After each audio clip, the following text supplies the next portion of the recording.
have to inform members that the Business Advisory Committee in its meeting held today, that is on 29th of July 2025, has allotted 2 hours for consideration of resolution for extension of President's rule in the state of Manipur for a further period of 6 months with effect from 13th August 2025 under Article 354, Subclause 4 of the Constitution of India, 356, Subclause 4 of the Constitution of India. The committee in an earlier meeting had also recommended 16 hours for the special discussion on India's strong, successful and decisive Operation Sindoor in response to terrorist attack in Pahalgam. The committee in today's meeting recommended that the House may sit late beyond usual hours to allow wider participation of members.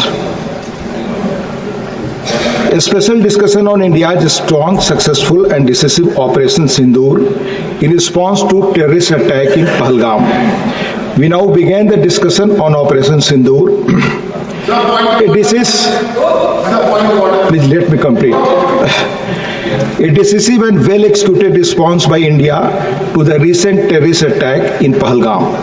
With unmatched bravery and precision, our armed forces made the nation proud, sending a clear and a strong message. India will respond firmly and resolutely to any act of terror. This operation stands as a testament to our national resolve against terrorism.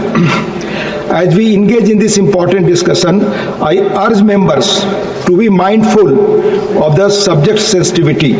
The upper house has a rich tradition of deliberating on matters of national importance, especially those concerning security and unity. I request all members to maintain decorum, adhere to the rules of procedure, and allow uninterrupted participation. Let this discussion reflect our collective determination to safeguard the nation and send out a strong, unified message against terrorism. Your point of order, please. Sir, my point of order is Rule 167. Sir, we all want to debate this. We all want to debate this. Please. That's why we want a special session. I will lead the rule, please. Sir, let me read the rule. No, sir. 167 is the rule. I have a notice. Even if it is not taken up today, same notice. No, nothing will go on record. Nothing will go on record, Mr. Derek Ryan. Please take your seat. Now, Honorable Minister of Defence, please. Please, no. Please, not going on record. Not going on record, please. I'm going by the rules. जो विषय है उसी पर point of order हो सकता है. आप पहलगाम पे नहीं पूछे. It is not entertained. Please, no. It's out. No. Please. आप बोलो. माननीय रक्षा मंत्री जी. सभापति महोदय, ऑपरेशन सिंदूर पर मुझे विचार रखने के लिए Nothing will go on record. आप कृपया हाउस डिस्टर्ब न करें. ये देश की सुरक्षा के संवेदनशील मामले पर आप सब बहस से आते थे, अब बहस डिस्टर्ब कर रहे हैं. Please take your seat. आप गलत रूल का इस्तेमाल करना चाहते हैं mister Derek. Please take your seat. माननीय Nothing will go on record. सबसे पहले मैं आपको धन्यवाद देता हूं कि आपने ऑपरेशन सिंदूर से जुड़ी एक विशेष चर्चा में भाग लेने के लिए मुझे अनुमति दी. अपनी बात को प्रारंभ करने से पहले सभापति महोदय, Do not come in the way. I'm warning. Do not come in the way. I'm warning. Please go back to your seats. Go back to your seats. उन्होंने कल जम्मू एवं कश्मीर में 3 आतंकवादियों को मौत के घाट उतारने में कामयाबी हासिल की. यह वही टेररिस्ट सकते हैं जिनके आतंकियों ने 22 अप्रैल को पहलगाम इलाके में 26 मासूम और निर्दोष लोगों की निर्मम हत्या कर दी थी. सभापति महोदय, भारत की आंतरिक और बाह्य सुरक्षा सुनिश्चित करने में हमारी सेनाओं और हमारी सुरक्षा बलों की जो भूमिका रही है, मैं कह सकता हूं विश्वास के साथ, उसकी जितने भी सराहना की जाए वह कम है. अध्यक्ष महोदय,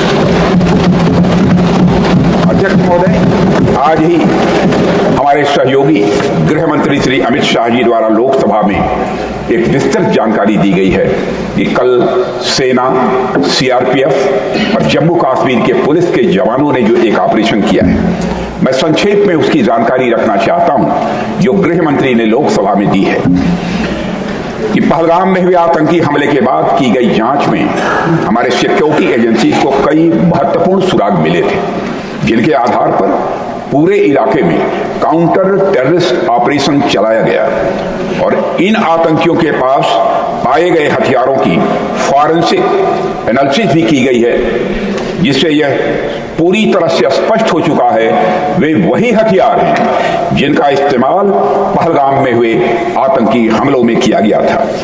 हमने यह करके दिखा दिया, तीनों आतंकवादियों को मार गिराने में हमारी सेना और सुरक्षा बलों ने कामयाबी हासिल की। सभापति महोदय, हम लोग वो हैं जो कहते हैं वह करते हैं, यही हमारा चरित्र है।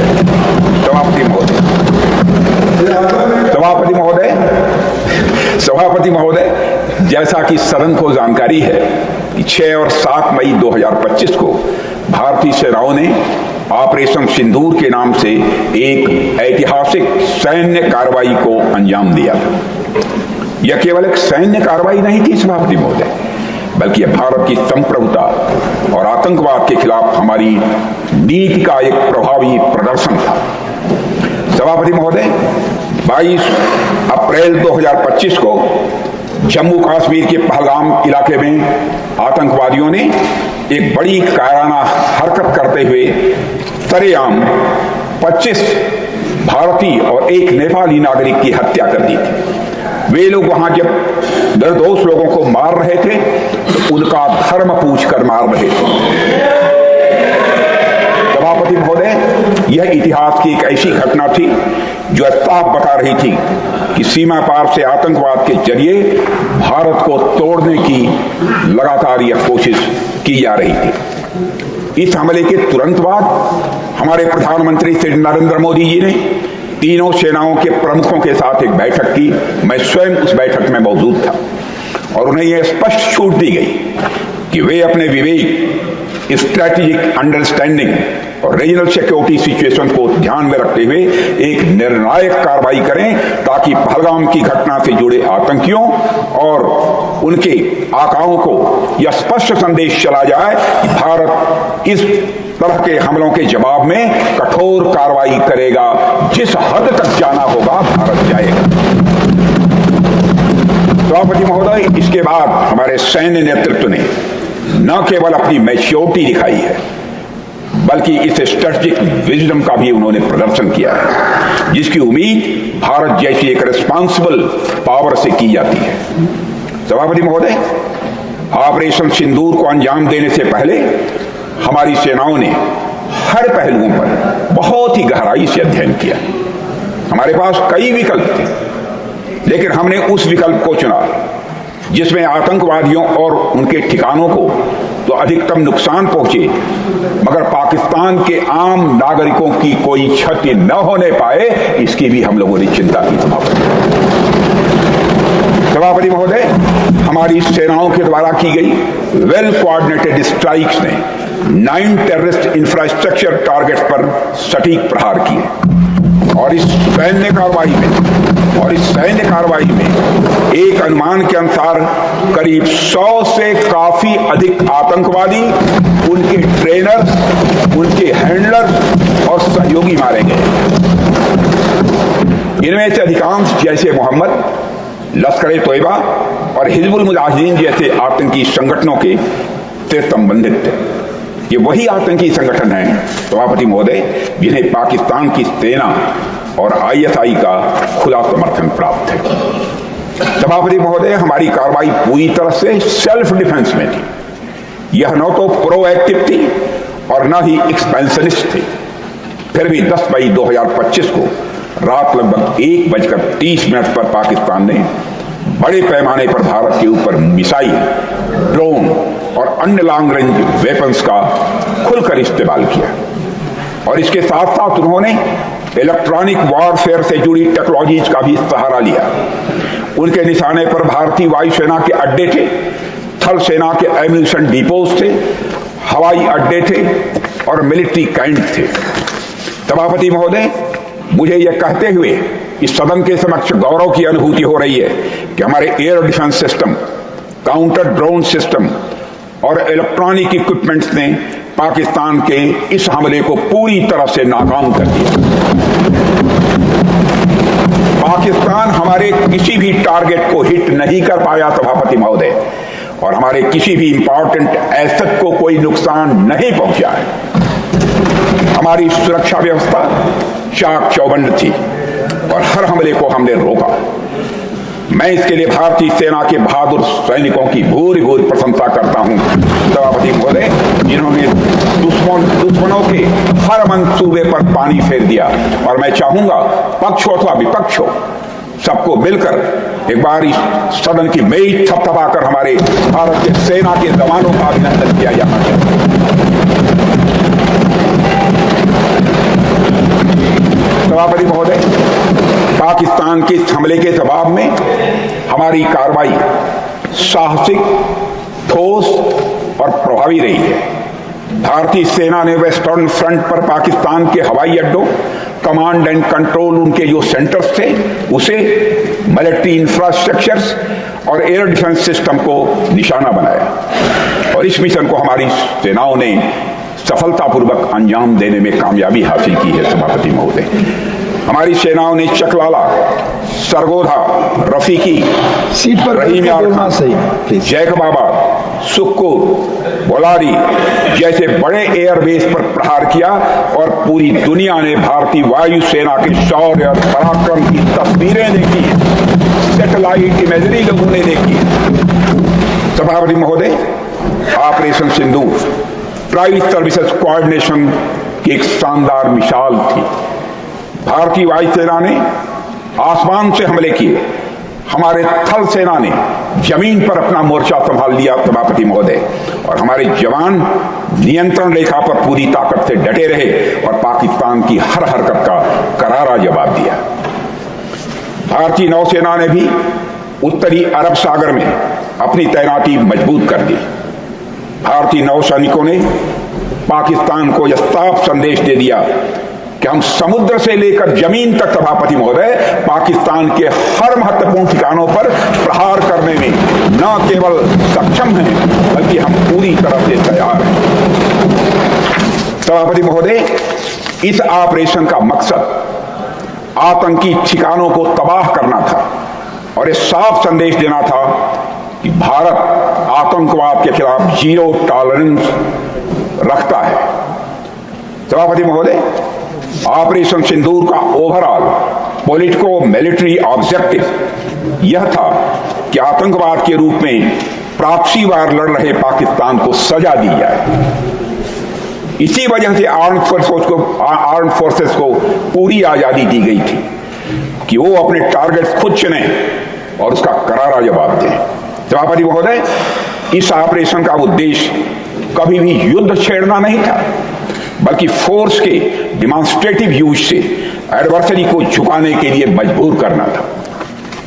सभापति महोदय, 10 मई की सुबह जब भारतीय वायुसेना ने पाकिस्तान की मल्टीपल एयरफील्ड पर करारा प्रहार किया तो पाकिस्तान ने हार मान ली सभापति महोदय, और हॉस्टिलिटीज रोकने की उनके डीजीएमओ के द्वारा पेशकश की, हमारे डीजीएमओ के द्वारा नहीं। यह हॉस्टिलिटी रोकने की पेशकश पाकिस्तान के डीजीएमओ के द्वारा की गई और यह पेशकश इस शर्त के साथ स्वीकार की गई कि ऑपरेशन केवल स्थगित किया जाएगा, यह समाप्त नहीं किया जाएगा। ऑपरेशन सिंदूर स्थगित किया जाएगा अगर पाकिस्तान के ओर से भविष्य में कोई आतंकी करतूत की गई तो हम फिर ऑपरेशन शुरू करने में रंच मात्र भी संकोच नहीं करेंगे। सभापति महोदय, हमारे सैनिकों का जो मनोबल है, मातृभूमि की रक्षा के प्रति जो उनका समर्पण है, ऑपरेशन सिंदूर में उसका दर्शन इस देश के 140 करोड़ से अधिक जनता ने देखा है। प्रधानमंत्री जी ने स्वयं एक एयर बेस पर वह गए और उन्होंने सैनिकों से भेंट करके हमारी सेनाओं के ऊंचे मनोबल और उत्साह को देखा और अनुभव किया। मुझे खुद भी सीमावर्ती क्षेत्रों में जाकर हमारे जवानों से मुलाकात करने का अवसर मिला है। श्रीनगर के मिलिट्री बेस पर, भुज के एयरबेस पर और उधमपुर के कमांड सेंटर पर हर जगह मैंने देखा हमारे सैनिकों का मनोबल अपने बुलंदी पर है। सभापति महोदय, उनकी आंखों में विश्वास है, उनका संकल्प अडिग है। वो न केवल भारत की सीमाओं की रक्षा कर रहे हैं बल्कि हमारे राष्ट्रीय स्वाभिमान की भी वह रक्षा कर रहे हैं। सभापति महोदय, ऑपरेशन सिंदूर को सिर्फ वर्तमान से जोड़कर नहीं देखा जाना चाहिए बल्कि इसका रोल भारत के भविष्य को शेप करने में भी बहुत ही महत्वपूर्ण है।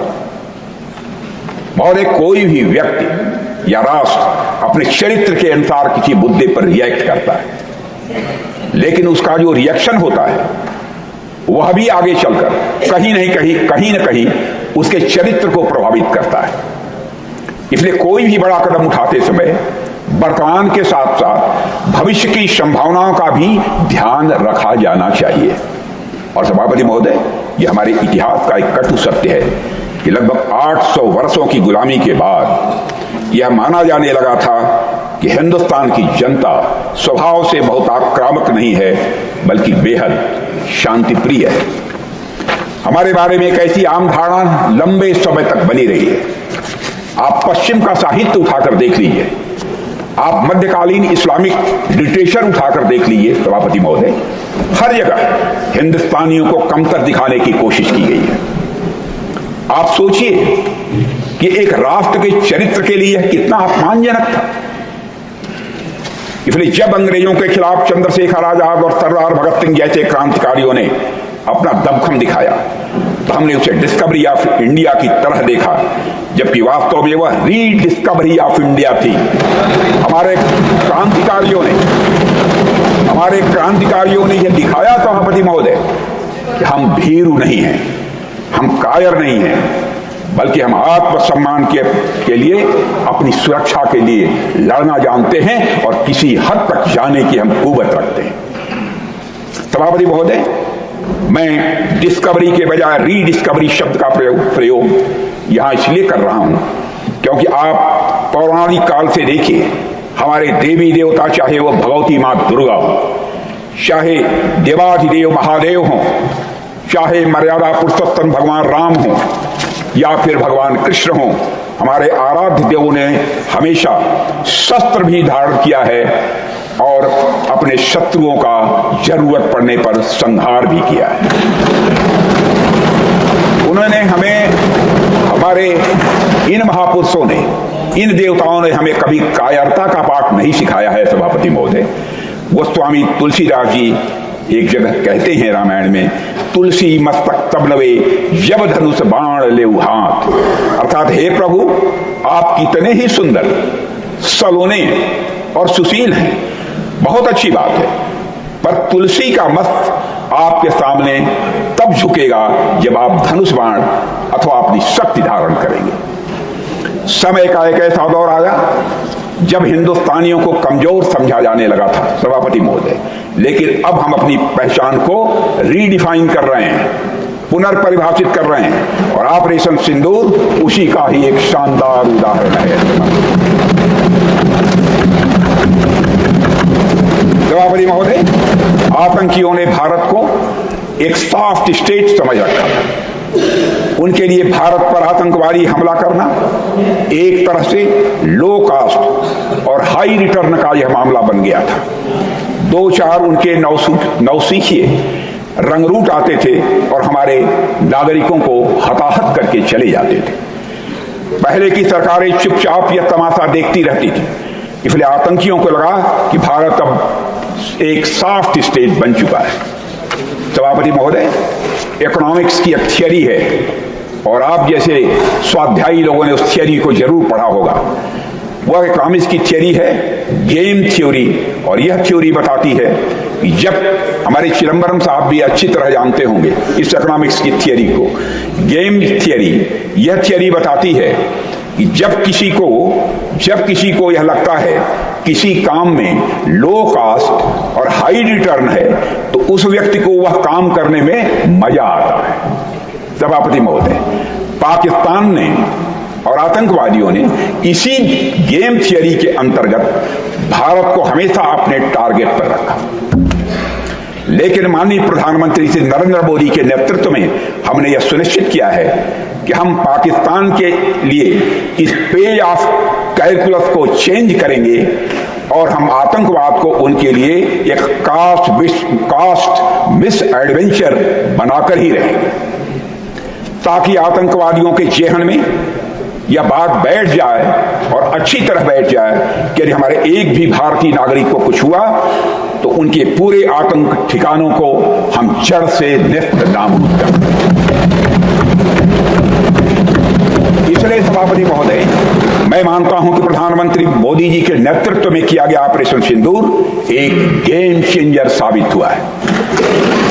सभापति महोदय, यह तो रही वर्तमान की बात, लेकिन भविष्य के हिसाब से ऑपरेशन सिंदूर का महत्व यह है कि भारत का नागरिक अब किसी साफ देश का वल्नरेबल सिटीजन नहीं है, बल्कि एक आम भारतीय अब एक मजबूत भारत का स्वाभिमानी नागरिक है। सभापति महोदय,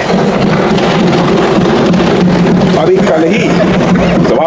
कल ही लोकसभा में अपने संबोधन के दौरान मैंने इस बात का जिक्र किया था कि लोकतंत्र में जनता द्वारा विपक्ष को यह दायित्व सौंपा जाता है कि वह सरकार से उचित प्रश्न पूछे। खैर, विपक्ष ने जो प्रश्न पूछे उनका जिक्र मैं कल कर चुका हूं, इसलिए आज चर्चा नहीं करूंगा। आज मैं एक और बात आपके सामने कहना चाहूंगा कि लोकतंत्र में जनता द्वारा विपक्ष को प्रश्न पूछने के अलावा एक और जिम्मेदारी दी जाती है सभापति महोदय, और वह जिम्मेदारी है अगर विपक्ष को सत्ता पक्ष की कोई नीति या कार्रवाई अनुचित प्रतीत होती है, पसंद नहीं आती है, तो उसके स्थान पर एक अल्टरनेटिव पॉलिसी या एक्शन प्लान विपक्ष को प्रपोज करना चाहिए। सभापति महोदय, यदि इस ऑपरेशन सिंदूर के परिप्रेक्ष्य में देखा जाए तो जब हमारे भारतीय माताओं और बहनों का सिंदूर उजड़ा था तो हमारी सरकार को जो उचित लगा हमने वह किया और 100 से अधिक आतंकियों को मौत के घाट उतारने में कामयाब। मैं यहां यह भी कहना चाहूंगा सभापति महोदय, आज भी ऑपरेशन सिंदूर पर मात्र विराम है, पूर्ण विराम नहीं है, कामा है, फुल स्टॉप नहीं है। अगर किसी को यह लगता है कि हमने ऑपरेशन सिंदूर करके ठीक नहीं किया तो मैं उन्हें आमंत्रित करता हूं वह जनता को बताएं कि उनके पास इसका अल्टरनेटिव एक्शन प्लान क्या है। हमारी माताओं बहनों का सिंदूर उजड़ गया तो क्या हम पाकिस्तान के साथ डिप्लोमेटिक इंगेजमेंट करें? क्या हम पाकिस्तान को डोजियर सौंपें? क्या हम अंतर्राष्ट्रीय संगठनों में जाकर केवल बातें करें? जब हमारे विपक्ष के साथी सत्ता में थे तो आतंकी हमले होने पर वे ऐसे ही कदम उठाया करते थे। क्षमा कीजिएगा खड़गे जी, मैं विपक्ष का बहुत सम्मान करता हूं और स्वस्थ लोकतांत्रिक व्यवस्था में विपक्ष का सम्मान किया भी जाना चाहिए। और सभापति महोदय, कुछ लोगों को लगता है कि पाकिस्तान के पास न्यूक्लियर वेपन्स हैं तो उनसे केवल बातचीत करनी चाहिए, छेड़ना नहीं चाहिए। इस न्यूक्लियर ब्लफ के कारण हमने न जाने कितने नागरिकों को खो दिया है सभापति महोदय। हमारा विजन है कि ईंट का जवाब पत्थर से दें।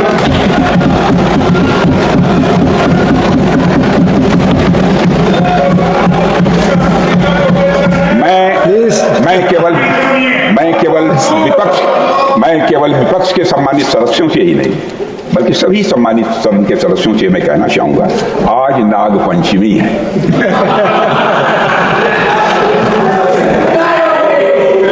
नागपंचमी के दिन नागों को दूध पिलाना तो ये उचित है सभापति महोदय, परंतु रोज नहीं। हमारा विजन है कि ऑपरेशन सिंदूर सतत चलता रहे, बीच में इसके विराम भले ही हो सकते हैं, लेकिन पूर्ण विराम कभी नहीं होगा जब तक आतंकवाद का पताया। सभापति महोदय, आज जब मैं देश के अलग अलग हिस्सों में जाता हूं तो मुझे भारतीय जनता का हमारी सरकार के इस विजन के प्रति अटूट विश्वास दिखाई देता है। पर कुछ हमारे मित्र हैं, क्या चाहते हैं वो हमारी समझ के बाहर है। इसका हमारे सम्मानित नेता प्रतिपक्ष खड़े होंगे तो जवाब देंगे, लेकिन हमारी समझ के बाहर है। सभापति महोदय, जब आप सत्ता में थे तो आपकी पॉलिसी पैरालिसिस ने देश को नुकसान पहुंचाया है, मैं विनम्रता के साथ यह कहना चाहता हूं। और आज जब आप विपक्ष में हैं तो आपकी पॉलिसी बैंकरप्सी देश के लिए और लोकतंत्र के लिए चिंता का विषय बन चुकी है। सभापति महोदय, हमारे विपक्ष के कुछ मित्र यह भी कह रहे हैं कि ऑपरेशन सिंदूर के दौरान हमें पाक ऑक्युपाइड कश्मीर यानी पीओके पर कब्जा कर लेना चाहिए था। पहले क्यों नहीं किया? जब मैं विपक्ष के अपने साथियों से यह बातें सुनता हूं, सभापति महोदय, मुझे आश्चर्य होता है कि ये लोग मन से यह बातें कर रहे हैं या केवल सिर्फ दिखावा मात्र है। खैर जो भी हो, खैर सभापति महोदय, जो भी हो, हमेशा से ही भारतीय जनता पार्टी का और खुद मेरा भी यह स्टैंड रहा है कि वह दिन जरूर आएगा जब पाक ऑक्युपाइड कश्मीर के लोग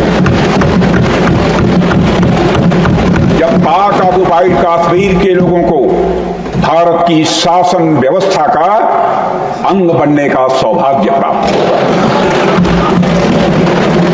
मुझे विपक्ष के अपने साथियों की इस मांग पर इसलिए आश्चर्य हो रहा है क्योंकि विपक्ष में जो लोग आज बैठे हैं, जब उनकी सरकार थी तो उन्होंने जो काम किया वह आज की मांग के ठीक विपरीत है। मैं उत्तर प्रदेश के पूर्वांचल का रहने वाला हूं, बनारस का। कर्म क्षेत्र हमारा उत्तर प्रदेश की राजधानी लखनऊ है, जहां से मैं सांसद हूं। और हमारी पूरब में बहुत पुरानी कहावत है, बचपन की वो कहावत मुझे याद है, बाप मरा अधियारे मां, बाप मरा अधियारे मां, बेटवा का नाम पावर हाउस।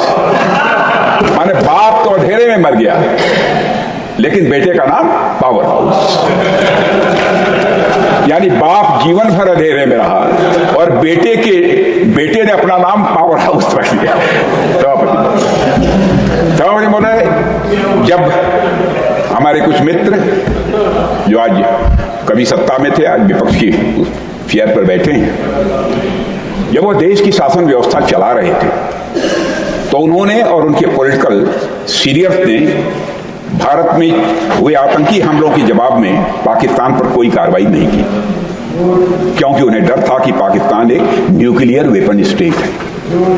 और आज जब हम पाकिस्तान को मुंह तोड़ जवाब दे रहे हैं तो मुझे इस अंधेरे और पावर हाउस वाली बाप बेटे की कहानी स्वाभाविक रूप से याद आ रही है, इसलिए मैंने उसकी चर्चा की। आज विपक्ष के हमारे साथियों को का पीओके प्रेम देखकर मुझे एक गजल भी याद आ रही है, जिसका एक शब्द बदल कर मैं आपको सुनाना चाहता हूं। गजल भी सुना रहा हूं पूरी ईमानदारी के साथ, एक शब्द बदल कर मैं गजल सुना रहा हूं। पीओके लुटने का सबब पूछो न सबके सामने, पीओके लुटने का सबब पूछो न सबके सामने, नाम आएगा तुम्हारा ये कहानी फिर सही, खैर देर से ही सही।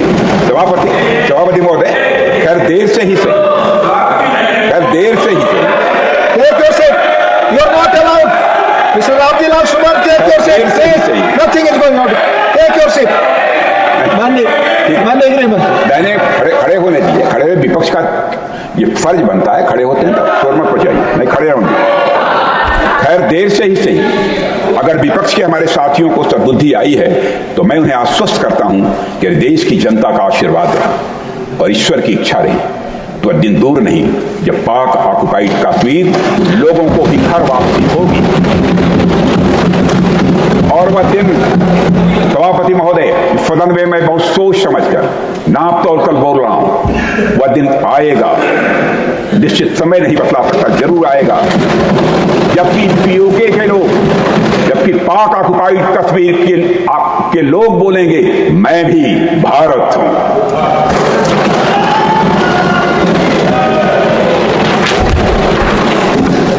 सभापति महोदय, किसी देश में जनता सत्ता पक्ष को और विपक्ष को अलग अलग दायित्व सौंपती है। सत्ता पक्ष का काम होता है जनता के हितों को ध्यान में रखते हुए कार्य करना, और विपक्ष का काम होता है सरकार से जनता के मुद्दों से संबंधित जरूरी प्रश्न पूछना। ऑपरेशन सिंदूर क्यों प्रारंभ किया गया, इसकी जानकारी पहले भी दी गई है और आज भी मैंने सदन को दी है। सभापति महोदय, कभी कभी हमारे विपक्ष के मित्र ये पूछते रहे हैं कि हमारे कितने विमान गिरे, कितने विमान गिरे।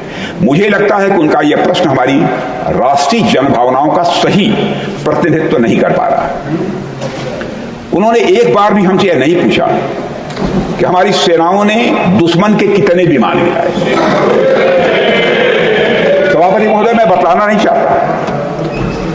नहीं चाहता कितने विमान गिरे, एक एक की मुझे जानकारी है और मैं बतला दूं। यदि मैं खुलकर यदि मैं बोल दूं तो 10 मिनट तक यह सदन तालियों से गूंजता रहेगा।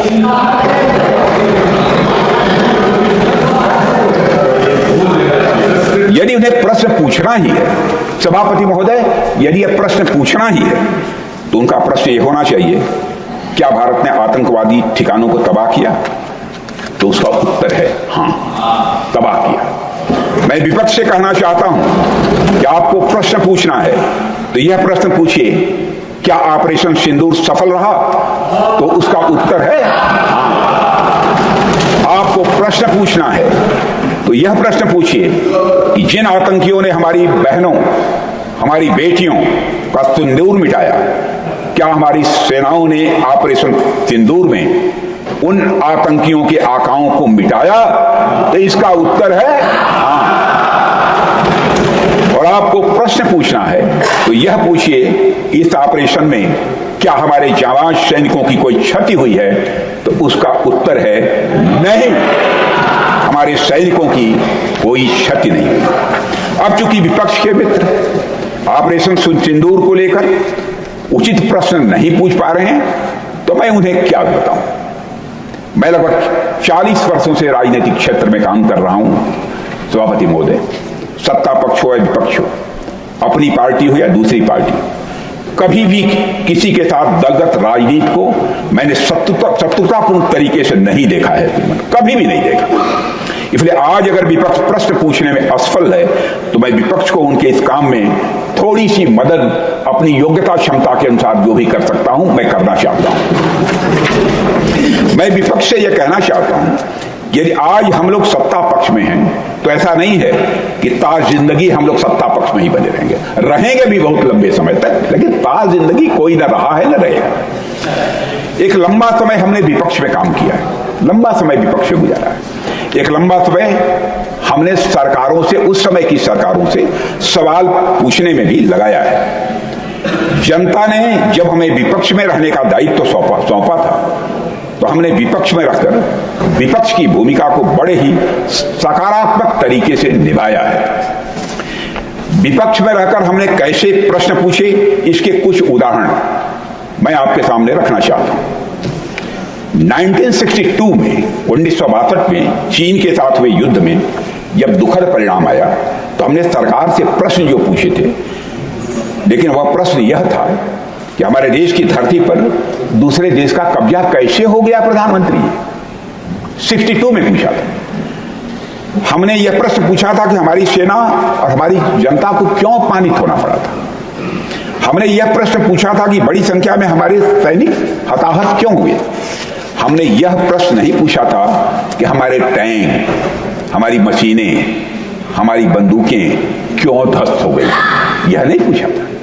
मशीनों और तोपों की चिंता न करके हमने भारत की भूमि और देश के सैनिकों की चिंता की उस समय। सभापति महोदय, इसी तरह 71 के युद्ध में 71 में जब श्रीमती इंदिरा गांधी भारत की प्रधानमंत्री थी, जब भारत ने पाकिस्तान को सबक सिखाया, तो हमने अपने राजनीतिक और सैन्य नेतृत्व की प्रशंसा की और श्रीमती इंदिरा गांधी की भी खुलकर संसद में प्रशंसा की थी।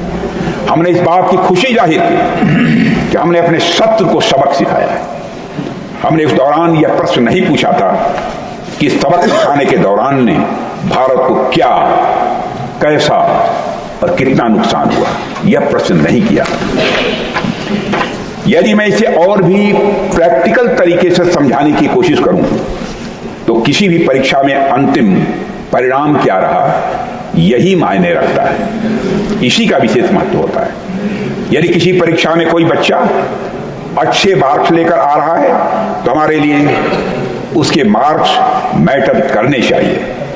सभापति महोदय, अल्टीमेटली रिजल्ट मैटर करता है और रिजल्ट यह है कि ऑपरेशन सिंदूर के दौरान हमारी सेनाओं ने जो लक्ष्य निर्धारित किया था उन लक्ष्यों को पूरी तरह से हासिल करने में हम कामयाब हैं।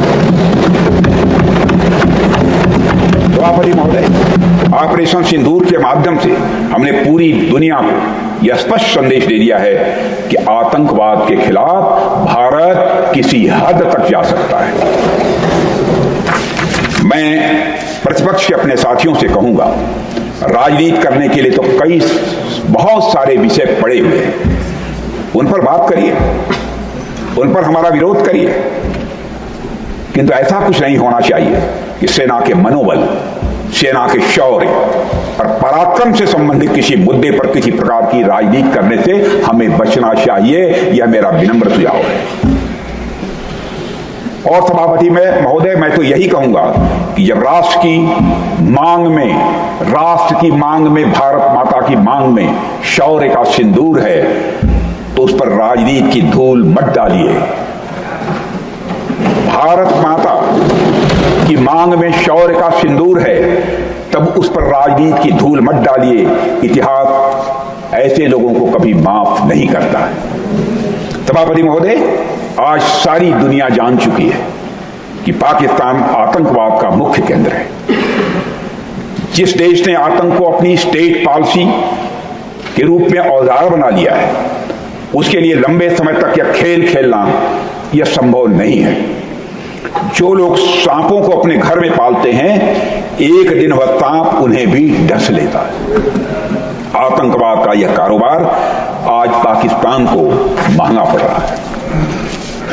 सभापति महोदय, ऑपरेशन सिंदूर के दौरान पूरी दुनिया ने देखा है कि पाकिस्तान में सरकार आतंकवादियों के लिए स्टेट फ्यूनरल का इंतजाम कर रही है और सैन्य अधिकारी भी अलगाववादियों के जनाजे में शामिल होते हैं। प्रत्यक्ष आपने टेलीविजन के चैनल पर देखा है, पर्दे पर देखा है। यह वही देश है जो सीमा पर सैनिकों से लड़ने का साहस नहीं जुटा पाता, इसलिए निर्दोष नागरिकों, बच्चों और तीर्थयात्रियों को आतंकवाद का निशाना बनाता है। पाकिस्तान की सेना और आईएसआई आतंकवाद को एक प्रॉक्सी वार के रूप में इस्तेमाल करती हैं सभापति महोदय, और उसके सहारे वे भारत को डिस्टेबलाइज करने की कोशिश करती हैं और भारत को डिस्टेबलाइज करने का वह सपना भी देखते हैं। मैं लोकतंत्र के मंदिर में खड़े होकर यह बात कह रहा हूं सभापति महोदय कि भारत को 1000 कट्स देने का सपना पालने वालों का सपना कभी भी किसी भी सूरत में पूरा नहीं होगा। और ऐसा भारत नहीं है, ये हमारे प्रधानमंत्री मोदी जी के नेतृत्व का एक नया भारत है जो आतंकवाद के खिलाफ हर हद और हर सरहद पार करने का सामर्थ्य रखता है, क्षमता रखता है। सभापति महोदय, वैसे तो मानवता के सामने जितनी भी भयावह बीमारियां आई, देर सवेर सभी समाप्त हो गई। आतंकवाद भी एक महामारी है, इसकी नीयत भी यही होने वाली है, इसमें भी कहीं दो मत नहीं है, लेकिन इसे अपनी मौत मरने के लिए नहीं छोड़ा जा सकता, क्योंकि जब तक आतंकवाद है हमारी सामूहिक शांति, विकास और समृद्धि को यह चुनौती देता ही रहेगा। हमारे संसाधन इस आतंकवाद रूपी महामारी से लड़ने में बर्बाद होते ही रहेंगे, इसलिए आतंकवाद की इस समस्या का स्थायी समाधान अब बहुत ही आवश्यक हो गया है। सभापति महोदय, इतिहास ने बार बार साबित किया है कि आतंकवाद का कोई भी लक्ष्य, चाहे वह कितना ही बड़ा क्यों न हो, उसे हमेशा हिंसा और डर के बल पर पाने की कोशिश की जाती है और वह कभी भी कामयाब नहीं होती है। यह सोचना भी उचित नहीं है कि कोई आतंकवादी किसी का फ्रीडम फाइटर हो सकता है। यह बात मैंने इस्लामाबाद में सार्क गृह मंत्रियों की 2016 में हुई बैठक में पूरी साफ गोई के साथ रखी थी, क्योंकि पाकिस्तान का एक वर्ग आतंकवादियों को फ्रीडम फाइटर साबित करना चाह रहा था, इसलिए यह बात मैंने उस समय रखी थी। सभापति महोदय, मैं मानता हूं कोई भी मजहबी, वैचारिक या राजनीतिक कारण आतंकवाद को जायज नहीं ठहरा सकता। आतंकवाद की कोख से कोई क्रांति नहीं पैदा होती है सभापति महोदय, बल्कि सिर्फ बर्बादी और नफरत पैदा होती है। किसी भी मानवीय उद्देश्य को कभी भी खून खराबे अथवा हिंसा के बल पर हासिल नहीं किया जा सकता। सभापति महोदय, हमने हमेशा देखा है कि पाकिस्तान जैसे देश लगातार आतंकवाद को समर्थन देते आए हैं। यह कितना विरोधाभास है कि भारत और पाकिस्तान दोनों एक ही समय आजाद हुए, लेकिन भारत आज पूरी दुनिया में जहां आप मदर ऑफ डेमोक्रेसी के रूप में उसे पहचान मिली है, वहीं Pakistan father of global terrorism बनकर उभरा। सभापति महोदय, पाकिस्तान ने हमेशा आतंकवादियों को पनाह दी। अपनी जमीन पर उन्हें ट्रेनिंग और कई तरह की समय समय पर मदद भी की है और लगातार मदद कर रहा है। पहलगाम तो सिर्फ एक उदाहरण है, यह एक मिसाल है। पाकिस्तान समर्थित आतंकवादियों के गुनाहों की यदि लिस्ट देखें तो सभापति महोदय, यह लिस्ट बहुत ही लंबी है। पाकिस्तान हर बार आतंकवाद को सही ठहराने की कोशिश में वह लगा रहता है। इसलिए जरूरी है कि आतंकवाद के खिलाफ लड़ाई में सिर्फ आतंकवादियों को ही नहीं, बल्कि उनके मदद करने वाले पूरे टेरर इंफ्रास्ट्रक्चर को ही हम खत्म करें। इसके अलावा कोई विकल्प नहीं। इसलिए हमारे प्रधानमंत्री मोदी जी ने कहा कि ऑपरेशन सिंदूर समाप्त नहीं हुआ है, ऑपरेशन सिंदूर स्थगित है, यानी ऑपरेशन सिंदूर जारी है। सभापति महोदय, आतंकवाद को फंडिंग और शरण देने वाले देशों को भी आज दुनिया में बेनकाब करना जरूरी है। पाकिस्तान को जो पैसा या आर्थिक सहायता मिलती है, उसका एक बड़ा हिस्सा आतंकवाद के कारखाने में खर्च किया जाता है। यह बात पूरी दुनिया के सामने साफ तौर पर आ रही है। पाकिस्तान को फंडिंग का मतलब है आतंकवाद के इंफ्रास्ट्रक्चर को फंडिंग। इसलिए मुझे लगता है कि अंतर्राष्ट्रीय समुदाय को इस विदेशी फंडिंग को बंद कर देना चाहिए। पाकिस्तान आतंकवाद की नर्सरी है सभापति, इसको खाद पानी नहीं मिलनी चाहिए। इस पर सारी दुनिया को गंभीरतापूर्वक और ईमानदारी से एक बार विचार करना चाहिए। सभापति महोदय, मैं मानता हूं कि आतंकवाद के खिलाफ लड़ाई में एक बड़ी जिम्मेदारी किसी अंतर्राष्ट्रीय संस्था पर भी है, तो वह है संयुक्त राष्ट्र संघ पर है, यूनाइटेड नेशंस पर है। लेकिन दुर्भाग्यवश हाल के वर्षों में यूएन के कई निर्णयों पर सवाल या निशान लग गए हैं। सबसे ताजा उदाहरण है संयुक्त राष्ट्र सिक्योरिटी काउंसिल द्वारा पाकिस्तान को काउंटर टेररिज्म पैनल का वाइस चेयरमैन अथवा उपाध्यक्ष बनाया जाना। इसे बहुत ही दुर्भाग्यपूर्ण मैं मानता हूं। हैरानी की बात यह है कि काउंटर टेररिज्म पैनल 9/11 हमले के बाद गठित किया गया था और सभापति महोदय, हम सभी जानते हैं कि 9/11 का हमला किसने किया था। यह भी किसी से छुपा नहीं है। उस हमले के मास्टरमाइंड को पाकिस्तान ने शरण दी थी। यह भी जाहिर है, यह तो एक तरह से बिल्ली से दूध की रखवाली करने वाली बात हुई सभापति महोदय। यह निर्णय न केवल चौंकाने वाला है, बल्कि आतंकवाद के मुद्दे पर यूनाइटेड नेशंस जैसी संस्था की गंभीरता को भी दर्शाता है। यह कैसे भुलाया जा सकता है कि यह वही पाकिस्तान है जिसकी जमीन का इस्तेमाल वैश्विक आतंकवादी संगठनों की पनाहगाह के रूप में होता रहा। यह वही देश है जहां हाफिज सईद और मसूद अजहर जैसे घोषित आतंकवादी ये खुलेआम घूमते रहे और जहर उगलते हैं, जहां आतंकियों के जनाजे में पाकिस्तान आर्मी के बड़े अफसर खड़े होकर फातिहा पढ़ते नजर आते हैं। अब उसी पाकिस्तान से उम्मीद की जा रही है कि वह आतंकवाद के खिलाफ वैश्विक समुदाय का नेतृत्व करेगा। यह किसी क्रूर मजाक से कम नहीं है तबाही मौत। यह आतंकवाद के खिलाफ वैश्विक लड़ाई का एक मजाक है। आतंकवाद के खिलाफ एक वैश्विक लड़ाई का उपहास है। सभापति महोदय, जब हम आतंकवाद के खतरे से मुक्त होंगे तभी हम पूरी दुनिया में सही मायने में शांति और प्रगति के साथ साथ समृद्धि के लक्ष्य की तरफ बढ़ सकेंगे।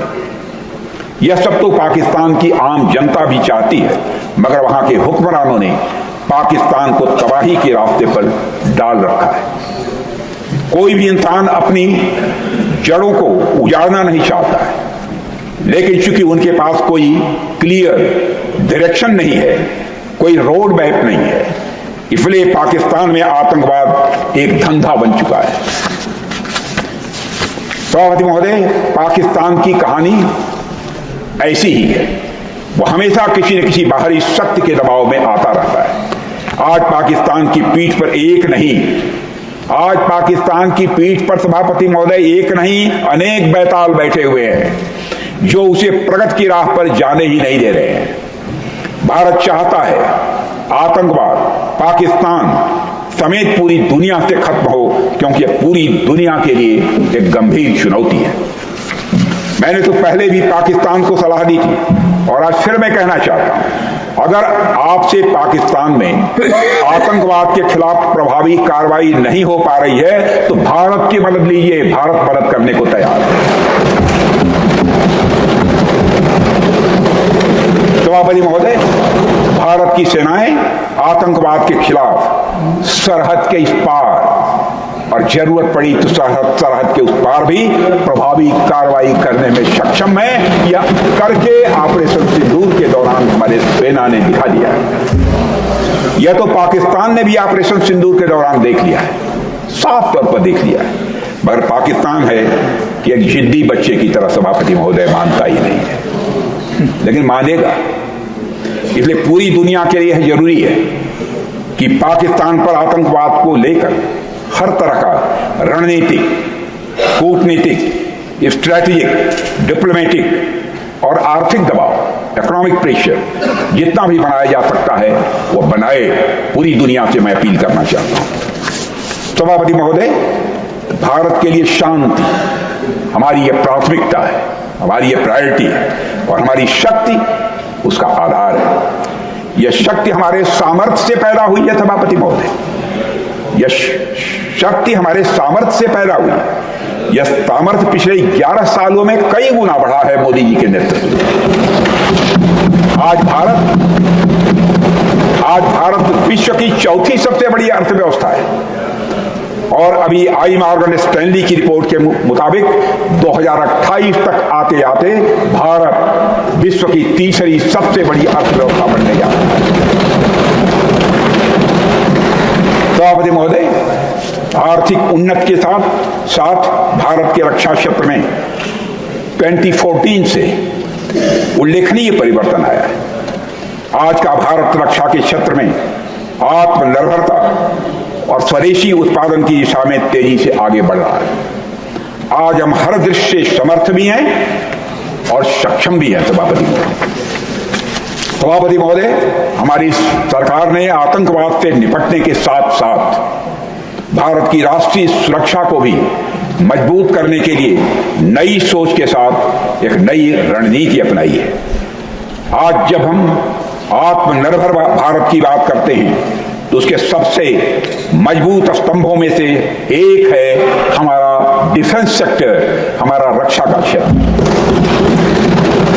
जब सभापति महोदय, जब कोई राष्ट्र अपने सुरक्षा उपकरण, अपने हथियार, अपने फाइटर प्लेन्स और मिसाइलें खुद बनाना शुरू कर दें तो वह न केवल खुद पर विश्वास करना सीखता है बल्कि दुनिया को भी यह संदेश देता है कि अब हम आत्मनिर्भर हैं, अब हम सक्षम हैं और किसी के मोहताज नहीं।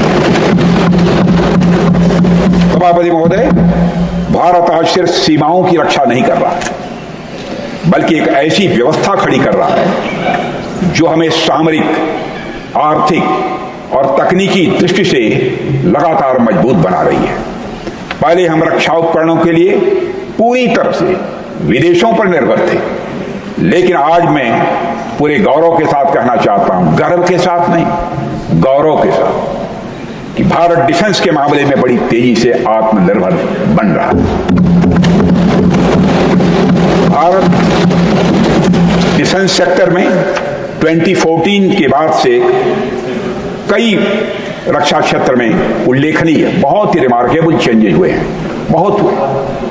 प्रधानमंत्री श्री नरेंद्र मोदी जी के नेतृत्व में भारत के रक्षा क्षेत्र को मजबूती देना यह हमारी सरकार की प्रायोरिटीज में टॉप पर है इस समय। अध्यक्ष महोदय, इसके लिए पिछले 11 वर्षों में देश की रक्षा का बजट 2013-14 में 2,53,000 अप्रॉक्सीमेटली था, 2,53,000 करोड़ था। वह अब लगभग 3 टाइम्स बढ़कर 2024-25 में 6,21,000 करोड़ से अधिक पहुंचे। और अब यह भी बतलाना चाहता हूं सभापति महोदय, इस बार और बढ़ने वाला है। सभापति महोदय, आज भारत की सेनाओं के पास केवल इंपोर्टेड हथियार नहीं है बल्कि इस देश में बनी मिसाइलें, टैंक और अन्य सिस्टम एवं प्लेटफॉर्म्स भी हैं। हमारी अग्नि, हमारी पृथ्वी, ब्रह्मोस जैसी मिसाइलें आज दुश्मन को जवाब देने के लिए तैयार खड़ी हैं। और यह सब भारत में बनी है, भारत की धरती पर बनी है, भारतवासियों के हाथों से बनी है।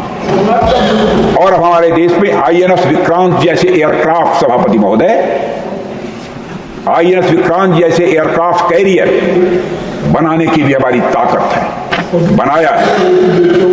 सभापति महोदय, आपको जानकर यह सुखद अनुभूति होगी कि आज भारत का डिफेंस एक्सपोर्ट 2014 के तुलना में लगभग 35 गुना 35 टाइम्स बढ़ चुका है, 35 टाइम्स बढ़ चुका है। 2013-14 में भारत से होने वाला डिफेंस एक्सपोर्ट अप्रॉक्सीमेटली 686 करोड़ था। वह आज 24-25 में बढ़कर मोर देन 24,000 करोड़ पहुंच गया। करीब 100 देशों को हमारे देश में बने डिफेंस प्रोडक्ट्स एक्सपोर्ट किए जा रहे हैं।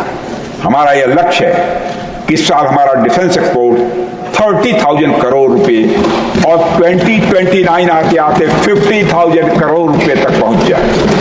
मुझे पूरा विश्वास है कि हम इस लक्ष्य को हासिल करके रहेंगे।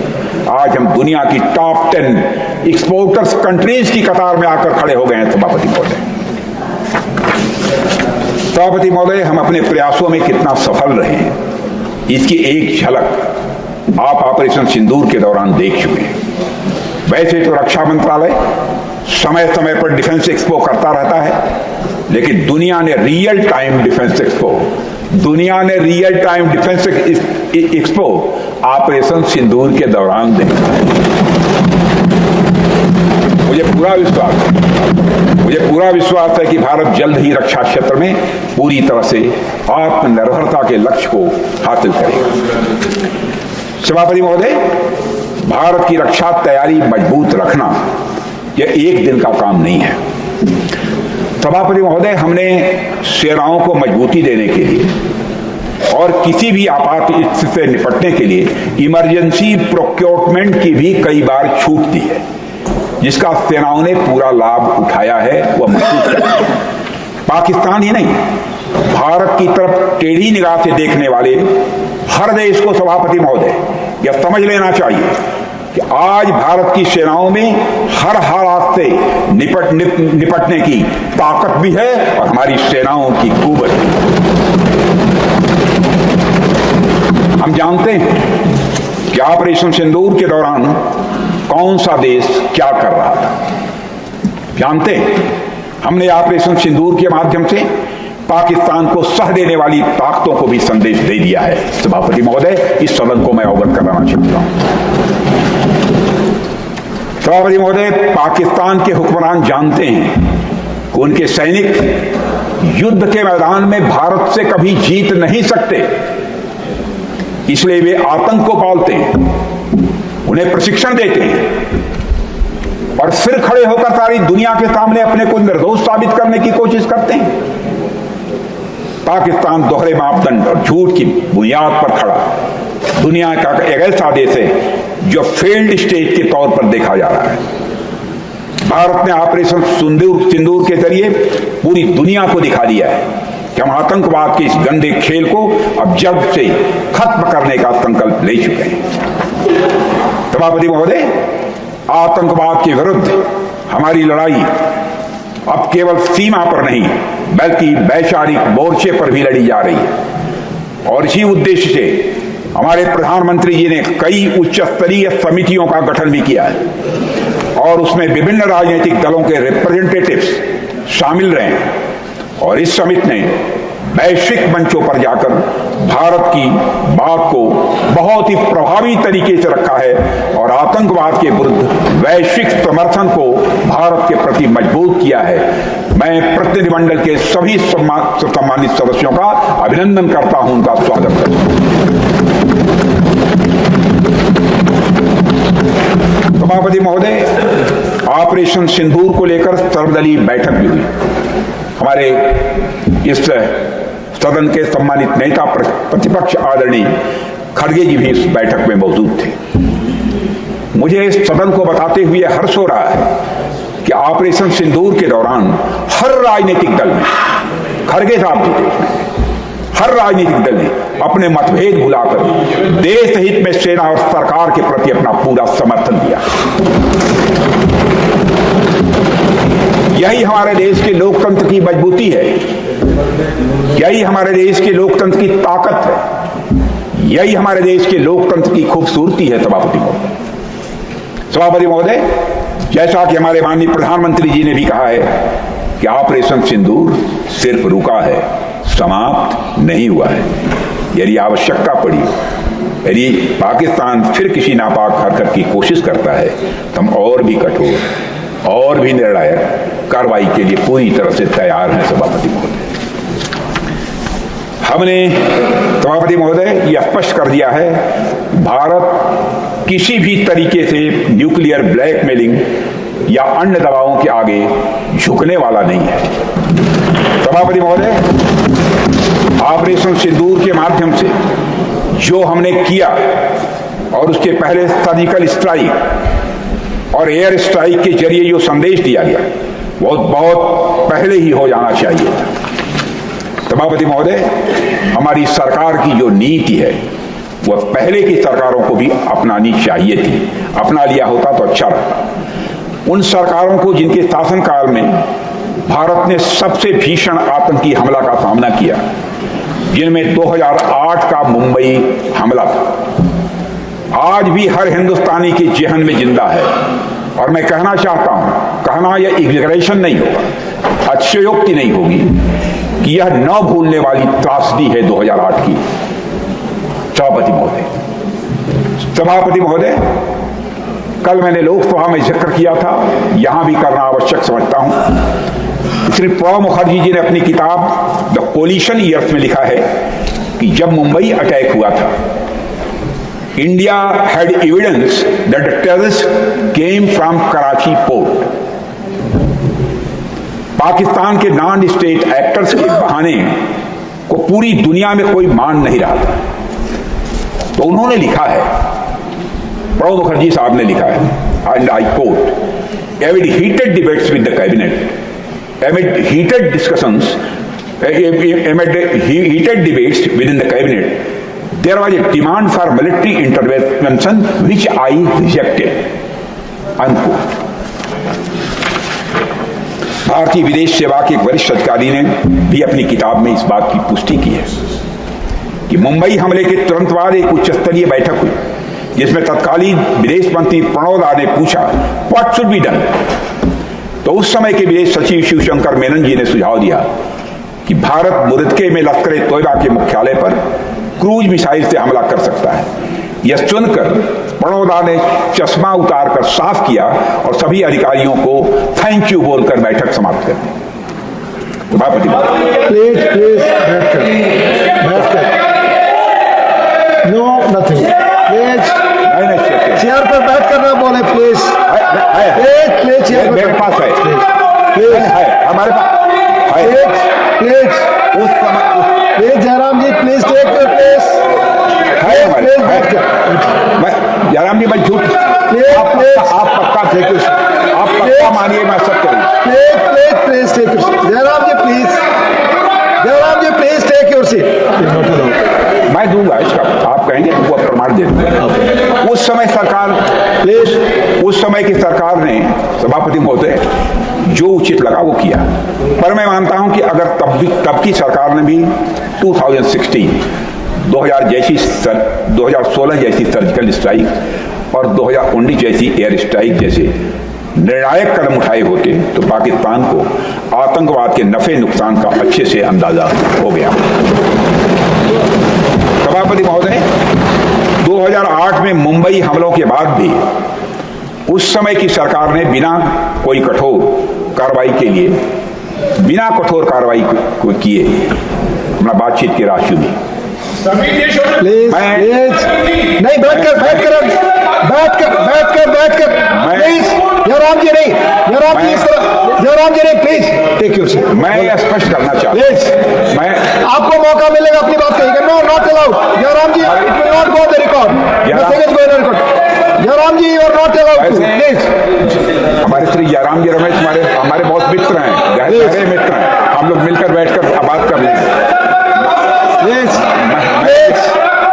मैं यह स्पष्ट करना चाहता हूं सभापति महोदय, सर प्लीज मैं यह स्पष्ट करना चाहता हूं बात ही रिकॉर्ड पे सभापति महोदय, यह कोई आलोचना नहीं है, यह कोई आलोचना नहीं है, न उस सरकार की, न उस समय के प्रधानमंत्री की, न तो उन नेताओं की, यह कोई आलोचना नहीं है।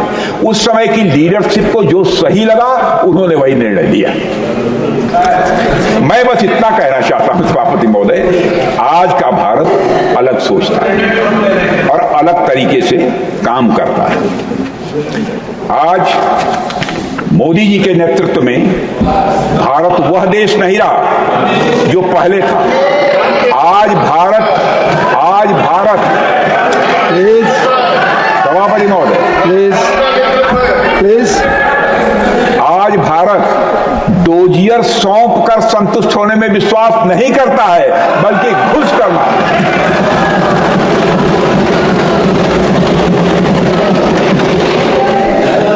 आज भारत सभापति महोदय बर्दाश्त नहीं करता है, बल्कि जमकर माकूल जवाब देता है। सभापति महोदय, मैं इस सदन को और देश की जनता को विश्वास दिलाना चाहता हूं कि हमारी सरकार, हमारी सेनाएं और हमारी लोकतांत्रिक संस्थाएं सब मिलकर देश की एकता, अखंडता और सुरक्षा के लिए हर आवश्यक कदम उठाने के लिए पूरी तरह से प्रतिबद्ध हैं। सभापति महोदय, अंत में मैं केवल इतना कहना चाहता हूं कि यह समय एकजुट होकर अपनी सुरक्षा, संप्रभुता और आत्मसम्मान की रक्षा के संकल्प को और अधिक मजबूत करने का है। हमें यह याद रखना होगा कि हमारी सामाजिक और राजनीतिक एकता ही हमारी सबसे बड़ी ताकत है। आतंकवाद को समर्थन देने वालों को स्पष्ट संदेश चला गया है सभापति महोदय कि भारत अपनी मातृभूमि की रक्षा करने के लिए पूरी तरह से संकल्पबद्ध है। आइए हम सभी दलगत भावना से ऊपर उठकर संघवरद्धम के मंत्र से प्रेरणा लेकर एक साथ एकजुट होकर खड़े हो जाएं और हम इस राष्ट्रीय संकल्प को मजबूत करें। यही हम सबका राष्ट्रीय दायित्व है, ऐसा मैं मानता हूं। इन्हीं शब्दों के साथ आइए हम सभी एक बार फिर से सदन की मेज को थपथपाकर ऑपरेशन सिंदूर के दौरान थल सेना, वायु सेना, नौसेना के शौर्य पराक्रम का अभिनंदन करें।